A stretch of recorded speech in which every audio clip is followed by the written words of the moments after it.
Welcome to the Source of Commercial Real Estate, where we discuss all things non-residential commercial real estate, including finding and funding deals, seeking opportunities, and discovering your competitive advantage. I am your host, Jonathan Hayek, and today I am talking with Alyssa Holbrook.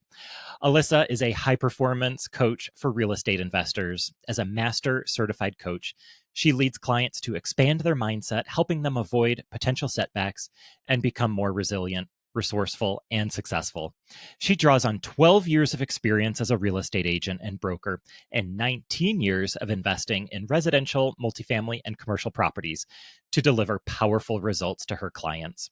Her commercial investing experience includes medical office, retail, and ground up development. Alyssa exhibits a strong knowledge base and contagious enthusiasm, guiding clients through one-on-one meetings tailored specifically to their individual needs. She is passionate about understanding the mind and helping her clients generate cash flow so they can create their ideal lifestyle. Alyssa, how are you today? I'm doing so great. Thank you for having me. Thank you for being here. Really looking forward to this conversation. I identify with a lot of the things in your bio and a lot of the parts of your philosophy. So I'm really looking forward to this conversation. Why don't we start out with you telling us about your background and how you got started in real estate? Yeah, so I was a little entrepreneur and started up by creating $1 flag pins and then selling those at craft fairs and babysitting because those were all the things that I had. So I asked myself, what can I create from? And once I had $1,000 saved, I read Rich Dad Poor Dad.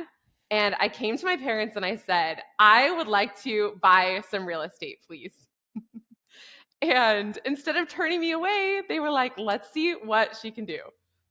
So yeah, I started by buying an inoperable mobile home that was $1,000 back in the day, and nothing on it worked. The roof didn't work, the plumbing didn't work, it wasn't rented, and it was just a shell. And so I was able to get that fixed up, and I understood the principles of investing so that I could save my money every month. And then I bought a second and a third and a fourth. And on the second property, I just went in and started remodeling it myself. So cats had been living inside of it, and there was 3-month-old milk in the fridge. And I was there as the 16-year-old at that time because I could drive, just pounding in the carpet, laying it down. And I did it with my brother and with a friend from the mobile home park who helped me at different times. But for the most part, I was just this little entrepreneur taking on all the challenges. So, Alyssa, I need to go a little deeper into this 14-year-old buying a mobile home. Tell me a little bit more about this story. How did you, first of all, how did you get the idea that you wanted to get into real estate? And how did you convince your parents to let you buy a mobile home at 14 years old? Yeah, so we had a lot of books on our shelf, and my dad was a commercial appraiser. So, of course, I worked at his office filing for them, highlighting the properties. And I just saw that book on the shelf, and I think my mom might have given it to me to read, but she had no idea, no conception that it would turn into taking action on it and buying real estate as a 14-year-old. And so it was just such a great experience for me to have an idea and take action quickly. And I think that's the story for a lot of the people that I work with, and just kind of a mindset of not afraid to fail. Alyssa, I'm the father of a 3-year old girl, and so I do a lot of thinking about how to raise this kid and how to help her grow into a strong and confident and successful person. So take me through kind of the mindset of your parents as you're a teenager wanting to get involved in real estate. I think a lot of parents would um, probably ignore their kid when they come to them with a what I would call like a BHAG, a big, hairy, audacious goal, something totally ridiculous, wanting to start a business. You made flag pins and sold them at craft fairs. You wanted to buy mobile homes and flip them. You sound like you were an incredibly ambitious teenager and probably still are to this day. So Let's go on a little bit of a parenting journey. Walk me through maybe some of the things your parents did right in that situation when you were a teenager and you wanted to do these really big, ridiculous things that most parents would say, no, what are you talking about? You're not going to buy a mobile home, go to school, do your homework, or go play with your friends or something. What did your parents do right in that situation? Yeah, so the first thing that comes to mind is they weren't afraid to let me fail. Like, as a parent, we often try and shield our children from hard experiences that they could go through. And I did. I put also $1,000 in the stock market, and it went to zero. It was a property, or it was a business that hadn't gone public yet. And I just think my parents were really willing to let me experience my own pains and my own successes and allow me to go through the emotions that came up for me in that. Um, another thing that I think of is just the whole philosophy that my parents approached our life with overall. I was homeschooled, and there was just this view of like, we want you to be learning and to have a love of learning, which feels and sounds very different. It looks like a kid who just gets into things, whether it's balloon animal tying or buying a mobile home. And like, I just had so much freedom of time and then so much mentorship with my dad. He just did what any great coach does and took me along with him on his trips as he looked at and evaluated commercial properties. And he talked with me about this idea of starting it today. He was like, Alyssa, real estate is a time game. And he knew and understood that it was about the momentum that I would create just by beginning. And that's the same thing I teach with my clients is get started today. You hit on something that hits pretty close to me. You talked about your parents n- allowing you to fail. And that is something that has been really instructive in my life. I was brought up in my childhood where failing is the worst possible thing that can happen. And you should do whatever you can to not fail. And if there's a chance you're going to fail at something, you should not do that thing. So, talk about the importance of failing. And of course, I should also add that I've experienced the success that I have in life because of realizing the importance of failing. Um, so, walk me through the importance of failing in your life and how you see it with your clients.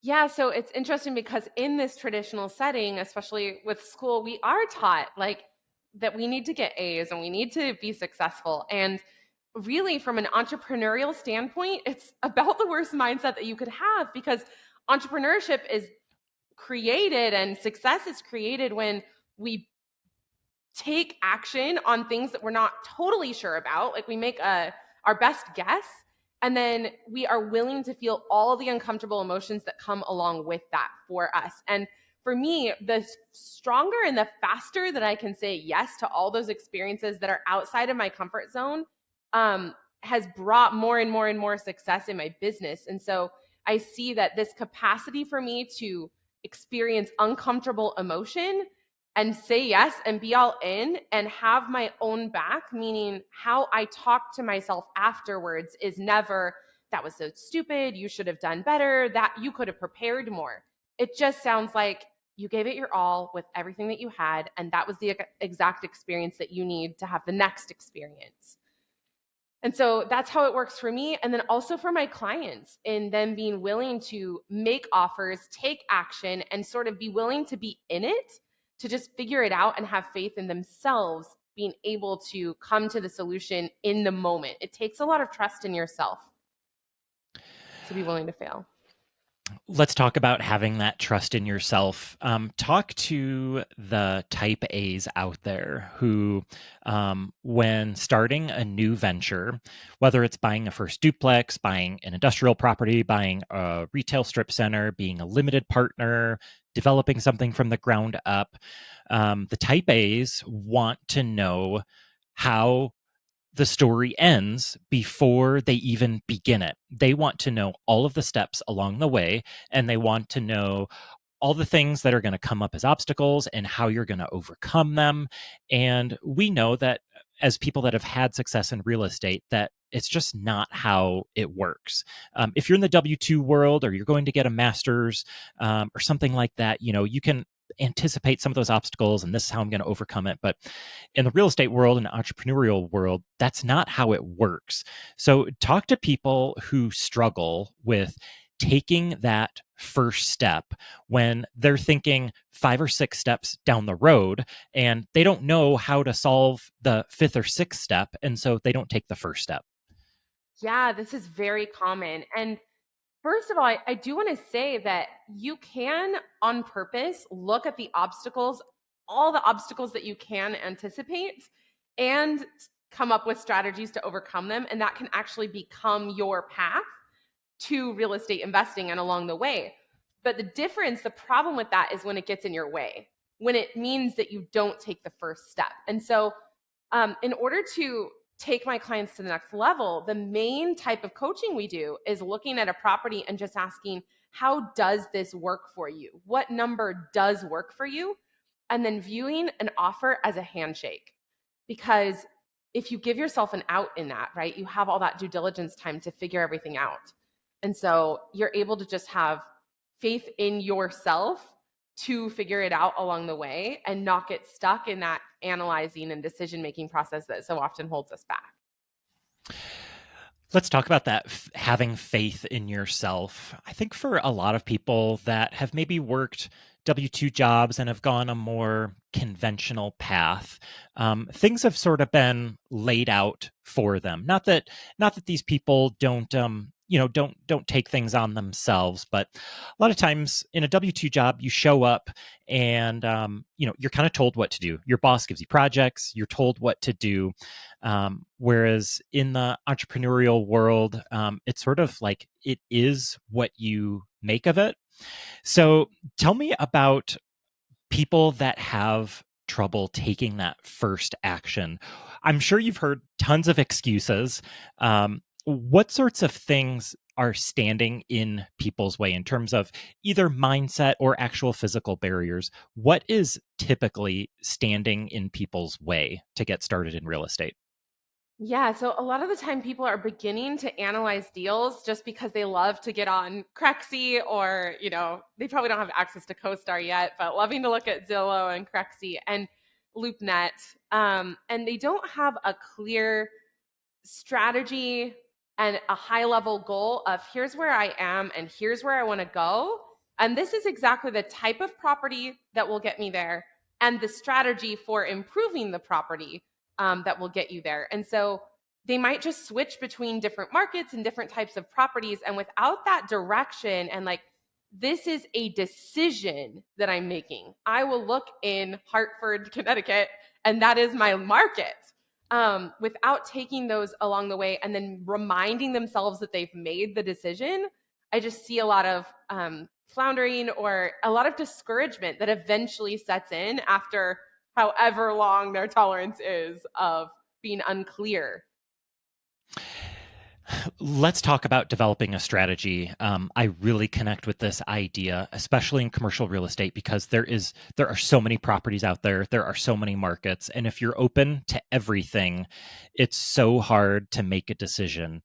How do you help people develop their strategy, whether it's a cash flow play or land baking or buying something for appreciation or buying a long-term triple net lease that's maybe low cash flow but also no management responsibilities? How do you help people discover what their strategy is? Yeah, so I have a specific series of like 22 questions that I take people through that help give us clarity on that. But some of them are understanding what return they want to create and how hands on they want to be. And then, especially within that return, whether they're investing for appreciation or they're investing for cash flow or some of each, because all of those things will determine where you buy, what type of asset class you buy, and how much time you want to have in it. I mean, we're going to do a value add on a commercial property if you don't want to put much time into it, right? We're not going to go on and take on a whole remodel of a residential, sixplex or eightplex. So It makes a lot of sense. What do you say to your clients who say, Alyssa, there aren't any deals right now? I can't find anything. There are no deals out there. Yeah. Well, some investors are making money in any market, right? So I would just ask why, honestly, I would just be like, why do you think there are no deals? What makes you say that? And then they'll have a response of whatever their view is, because how we see the world, right? The whole world is perceived not as fact, but as the story that we tell ourselves about the world. So your brain is literally creating the experience of your life beyond just actually looking at the tree and touching the desk. Like outside of those physical sensations, everything is created through your mind. And we're never really taught how to think about things on purpose and how to create the most productive, result based, and just happiness based way of looking at the world. And so that comes through understanding how our brains work and creating our relationship with investing on purpose. And going beyond that, it's not just the relationship with investing, it's also how you view yourself as an investor. Like you as an investor is determined by how you think of yourself and what you think your potential is as an investor. That's a really interesting idea. Our minds are so powerful. And so I think, what I was thinking about when you were talking was the idea of if we're telling ourselves there are no deals out there, then we're probably not going to find a deal because that's the mindset that we've found ourselves in. And that's the narrative that we're telling ourselves, that there aren't any deals out there. So for someone who does have that narrative in their minds, is there another mantra that people can be telling themselves, or what's sort of the flip side of there are no deals out there? Yeah, so this is interesting. I want to answer this in a different way because Hmm. often we have what we call an unintentional model. Like that's an unintentional way of viewing the world. We just want to go straight to the intentional. And what I find is so useful is to stick with them on tell me how that works. There are blank number of properties in your town, even if we were just to narrow it. And then I would say, tell me how you know that none of those are a deal. And as they start to unwind this for themselves, they start realizing and seeing the evidence that like, well, other people are still finding deals. Like the appraisers are still in business appraising properties for someone. And so when we actually hit this thought from the deepest level and dismantle it piece by piece, those thoughts then don't come back. And oftentimes there's something deeper behind it. So each of us has basically our own primitive brain and our own story that has been given to us about how the world works. And in coaching, we get to the heart of that. And so for me, it was I hold the world. Like I just felt like the weight of the world was on my shoulders. If anything needed done, I did it. And that came from me as a child. You might say that's part of being an Enneagram 7, or, there's different reasons, but we are able to change that narrative and the lens through which we see the world and rewrite it to one that serves us and that is resonant, that moves us forward. And that is a big part of sort of what's going on behind the scenes. My clients never much hear about that, but I know what's happening as their mindset is shifting at a very deep level. Because once you shift it at that level, it flows through to everything else in your life. Okay, you hit on two things there that I want to go back to. The first part, where I really identify with this strategy of what I sort of refer to it as using logic against myself, where you say, going through like, okay, you're looking in your hometown, and let's say there are 10,000 properties there, Yeah. and you're saying there's no deals. So does that mean that real estate agents aren't closing any deals right now? That the appraisers aren't appraising any properties, that the lenders aren't lending on any properties right now? Is that what you're saying? Is that kind of the conversation that you take your clients through? It is, but usually I'll just ask one open-ended question and they will come up with the other side. And it's so interesting because for me, I don't know what in their mind is creating the lack of deals, right? But they do. You do. And so when I'm trained specifically in asking those open-ended questions because it opens you to your own wisdom and to what's coming up for you, your unique narrative. So I don't have to guess as the coach. It's really based upon your knowledge. And the beauty of it is that this is how people begin to trust themselves because they realize that they have all the answers. I'm always directing you back to your own wisdom. Like any good coach, Alyssa, it sounds like you ask one or two key and insightful questions and you let the client talk and let the client work it out for themselves. Yeah, that's kind of often what it looks like. Now, when we're talking tactical and strategy and all of that, there is often a lot of teaching. There are things that people don't know and don't understand. And so that's where I love just kind of being able to dance between those two. It must be really rewarding and insightful watching clients think things out themselves because the mindset stuff is such a huge part of success in entrepreneurship. So just seeing, asking one of those key questions like, "Oh, okay, are real estate agents not doing anything in your town?"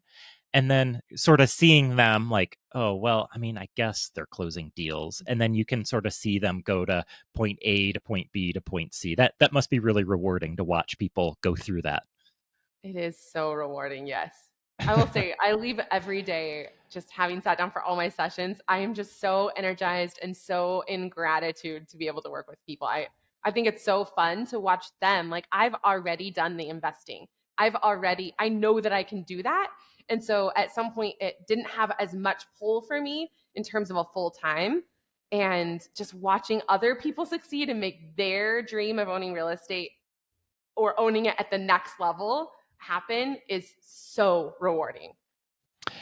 I want to go into another idea that you mentioned, and that's kind of the story that we tell ourselves and where the story came from. So, as just kind of a little bit of a preface to this, I have a 3-year-old daughter, and there's nothing quite like starting to parent yourself and co-parent with a partner that, at least in my case, it's made me go back to question why I believe what I believe and why I want to parent the way I want to parent. And in as I uncover this, it almost always goes back to my childhood. And this is what I was told by my parents. These are the lessons that I was taught. And without making judgment, and you can go deeper and make judgments, but, staying judgment free, just understanding that I am the way I am largely because of the way I grew up. And I talked earlier about the lessons I was taught about failure, and that really shaped the first 25 years of my life. And it wasn't really until I became a parent that I started to understand where those stories come from. So, can you tell me about how you work with your clients to uncover the stories they tell themselves and where those stories come from? Yeah, so it's interesting because sometimes it matters where the story came from, and sometimes we just need awareness that it's a story rather than reality. And so sometimes it's just saying, I am an adult today and I can shift this narrative. Now, if it's deeper, I generally am going to do body work. Like the way for some certain things to be resolved is not, I just went to my coach a week ago about some specific money beliefs that I had that I could see were coming up. And I was like, this is not serving me. I was still coming from a little bit of scarcity in terms of creating, but it wasn't necessarily ever reaching a point where it was enough. And when I brought this to her, we just went into my body because that's where all the wisdom is. And I just walked through this whole visualization with breathing, and that's the same that I do for my clients. And after I did that, I had immense success in the area of my life that I had been working on. It was like a light switch flipped on, and amazing things unfolded. And that's what I've seen for my clients too. Things that they couldn't do for years and years in a 10-minute body session, just meaning What that looks like is putting your hands on your heart, usually taking a couple deep breaths and just letting images or whatever comes up for you come up in terms of emotions. And it shifts at such a deep level that it just is solved. We don't even always need language to do it. That's really powerful. I want to talk about, we've talked about the profile of investor that has a hard time getting started, making decisions, and getting going. But there's another kind of investor who is never satisfied, who might set goals and is just perpetually chasing a new goal. Maybe they set a goal and they reach it. And before they even celebrate that goal, they're on to another goal. And it's just, it's a hamster wheel, is what it is. And they're always searching and never satisfied, never content, always looking at the next goal.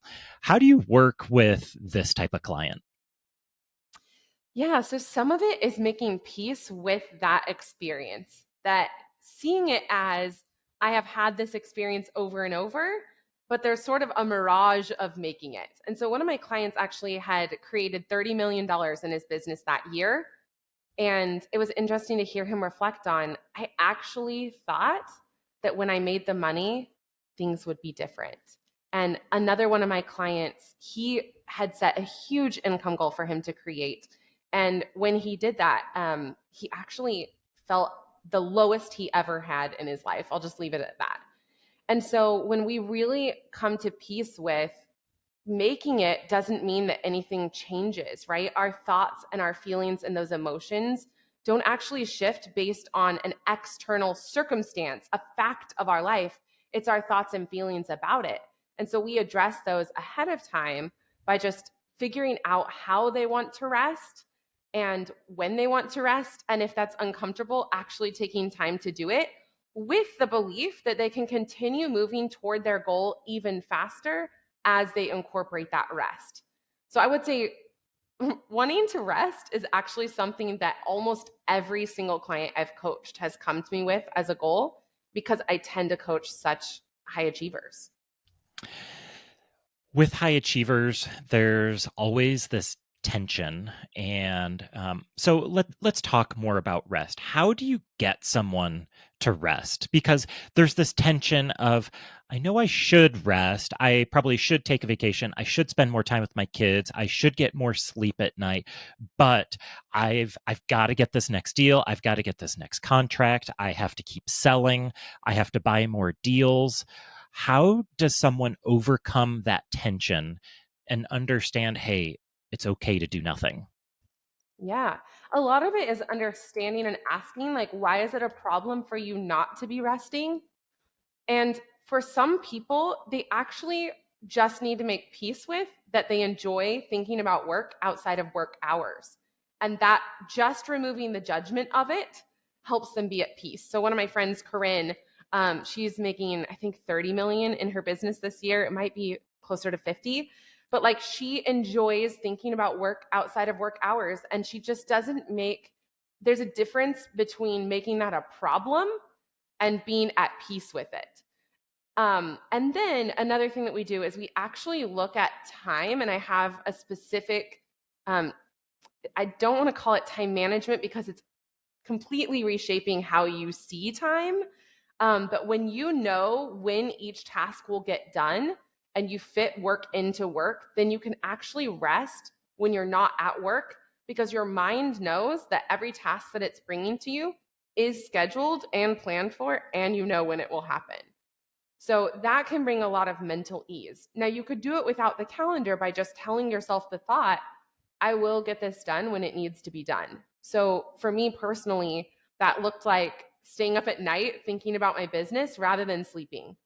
And I started telling myself at night, in the middle of the night, thinking about my work, as much as I love it, isn't this isn't the most productive thing for me to be doing right now. It's actually more productive for me to be sleeping. And I literally trained myself to sleep through the night at night by just shifting a thought. So there's like the tactical, and then just the, you can do it with a thought. Let's talk about any suggestions you might have for someone. I mean, we all go through low points. Maybe a deal doesn't go through like we think it's going to, or business isn't going well, or whatever it is. We go through low points, whether it's with business or in our personal lives. Do you have any mindset techniques or any suggestions of exercises or mantras or anything that people can go through when they're in a low point? Yeah, so one of the things that I studied when I studied human behavior in college was understanding that we don't want to globalize it. So the more that we make this mean it's forever and no deal is going to work, the more intense that emotion feels in your body. And so if you just make it this time and this deal, um and actually I'm going to say also often not reframing it, but instead just going into your body and giving it to yourself. So that was with a client this morning. She came just sort of at this desperate, frustrated part. This is only our second week together, but she's been investing for a year, um, or looking at investments for a year without actually having seen one go through. And to just go inside your body and put your hands on your heart, take some deep breaths, and give it to yourself. This is frustrating. This is not fun. I hate this, right? And just let yourself have the emotion and be with yourself in it. We don't even have to reframe until we meet ourselves where we're at in our body first. So, Alyssa, are there any um, daily tools or routines, habits, mantras that people, even without a coach, can take themselves through, whether it's meditation or gratitude journal or anything? Is there anything daily that you believe people should be doing? yeah, so my favorite tool is called a thought download. And what you do is as you're walking throughout the day, throughout your house, sitting down, eating, driving, whatever, you're constantly thinking. We have 60,000 thoughts per day. And every single thought is creating an emotion, and that emotion drives us into action, and the action gives us our result.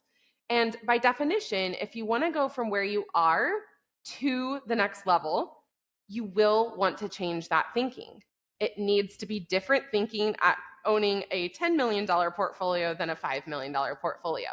And so, what I would suggest is this tool of a thought download where you actually write out everything that's going on in your mind. And you would think it would take a long time. It generally takes about 5 minutes. And it's those same thoughts rolling around over and over. So I like to think of it as if you just are looking at all of the boxes in a room of your home and every single item that's in there and just getting awareness of what's there.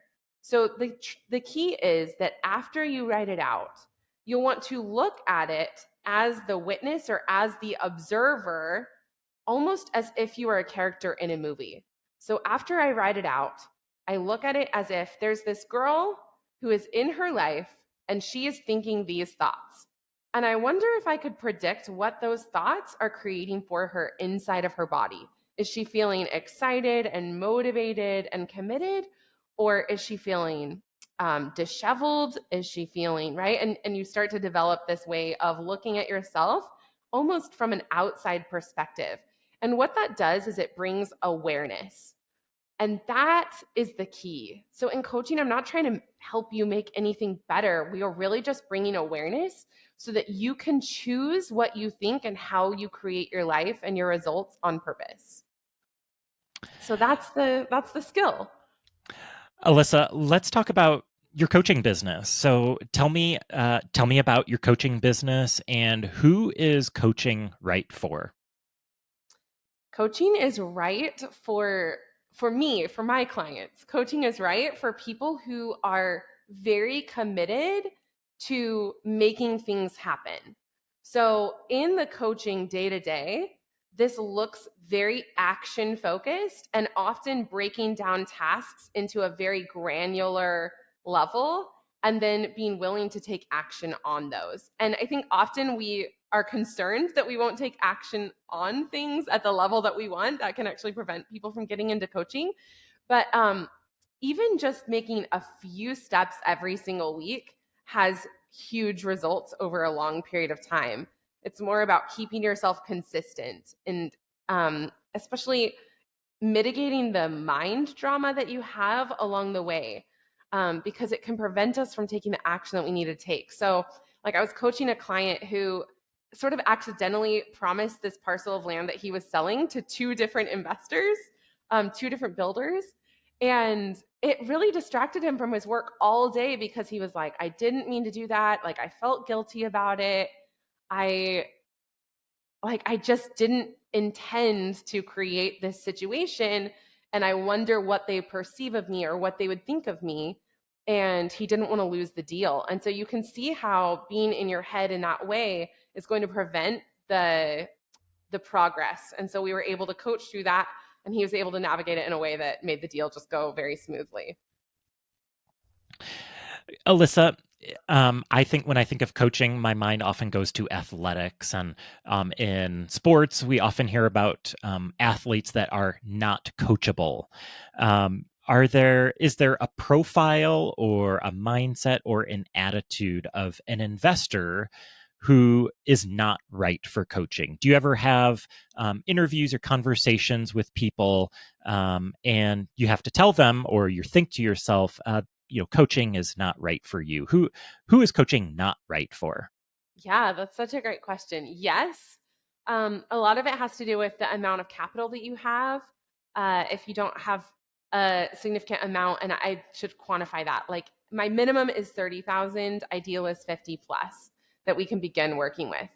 Um, but overall, if there's an attitude of, I don't want any outside perspective on my mind. So the most common way that I hear this said is, this is just the way that I am. And I do have clients who use that phrase, but in action, they're actually willing to change who they are and to act differently in the world.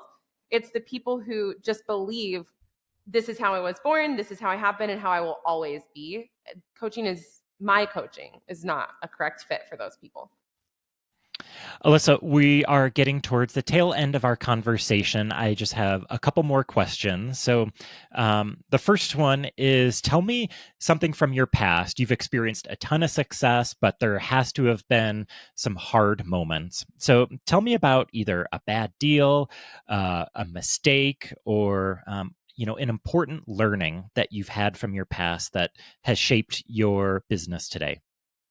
Yeah, I would say thinking ahead at the beginning of getting into a development project, we didn't really. Okay, what happened was I kind of stepped out of the deal because it was with a bunch of partners. And so I had these kind of thought errors of like, I'll just let them handle it and work out the initial agreement with the builder who was building for us. And when that happened, there weren't necessarily clear outcomes, and especially like, if things didn't go as planned, then what? Right? And we didn't have that laid out in the same way, or in the best way, maybe. And there wasn't that foresight of basically that anticipated obstacles, and strategies to overcome that spelled out. And so, because of that, along the way, the project took longer than it needed to. And I say than it needed to. It was exactly as it should be for me to learn this lesson. And so I think that was number one. And then I'll share one other one, which was just trusting a management company to price the units that were coming online more than myself, because I think we discount our own wisdom. And that overpricing led to taking about a year for the property to get leased up, and losing quite a bit in revenue along the way. Now everything worked out in the end, but I would like to have trusted myself more in that. Alyssa, tell me one mindset, tip, a trick, or mantra that has helped transform your investing. Yeah, so I'll say two. The first one is, I used to think of the money that we had as our bullet, and we would talk about our one bullet. And because of that, we were kind of coming from a scarcity mentality in terms of investing.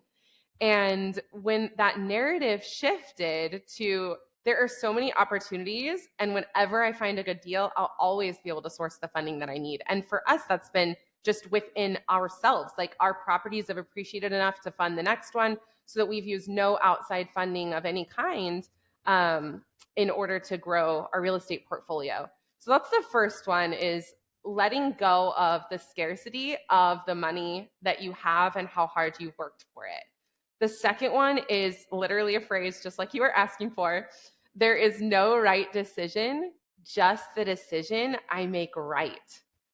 And when you do that, in the future, you will look back on that moment and say, I made the best decision that I could with all the information that I had at the time. And it's just one of the ways that I love being loving to myself at all times. And because I know I'll be loving always, no matter what, I am then able to take bigger risks, and I'm able to make bigger offers and do bigger deals. Alyssa, this conversation has been incredibly helpful for myself. I know I'm going to go back and re listen to that. I know this has been super helpful to listeners as well. If listeners want to connect with you, reach out to you, where would you like to send people? Yeah, so on LinkedIn, it's Alyssa Holbrook. And on Instagram, it's Alyssa Holbrook Coaching. And then I'll give you the link to literally just book a consult call with me. And on this call, we look over your finances and sort of your risk profile and where you see yourself blocking yourself or getting in your own way. And then we look at and create a path for you to get from where you are to where you want to be at the next level. And so that URL is AlyssAHolbrook.me/consult call.